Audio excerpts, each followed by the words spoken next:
May bagong Transport Network Vehicle Service o TNVS na pwedeng i-book ng mga commuter.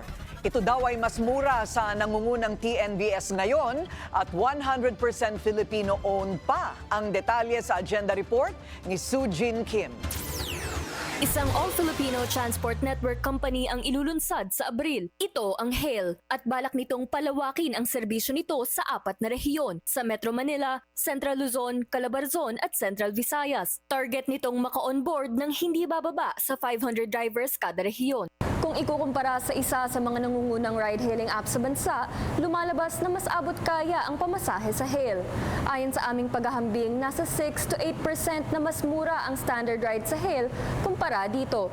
Bagamat maliit na porsyento lamang, ikatitipid pa rin ng mga pasahero. Sa ikalawa o ikatlong quarter ng taon, plano rin ng HAIL na mag-offer ng electric vehicles sa kanilang booking services para sa mas mababang carbon footprint at mas maliit na fuel costs para sa mga driver. Ngunit higit pa rito, may kakaibang alok ang HAIL. Ang mga driver nito ay hindi lang umaasa sa komisyon. Bibigyan din ng HAIL ng minimum na sweldo ang mga driver nito. We're ready to provide to give 18 to a maximum of 20%, which is the current rates of the market leader.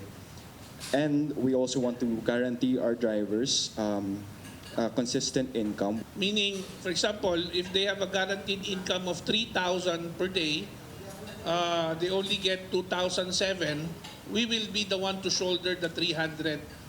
But with the corresponding, with corresponding conditions, criteria, on how they can avail of that guaranteed income. Ngunit hindi lang ordinaryong transport service ang inihahain ng HAIL. May high-end option din dito para sa mga pasaherong nagnanais ng luxury service. Maglalabas ito ng luxury SUVs, executive sedans at XL family vans. Kaya natin ginagawa yung luxury cars. If you go abroad, let's say you go to other countries in Asia, like Taiwan or Bangkok or Thailand, if you go there, you can book a Mercedes-Benz, you can book a BMW on their app also, on their application, yung vehicle application nila. So we're trying to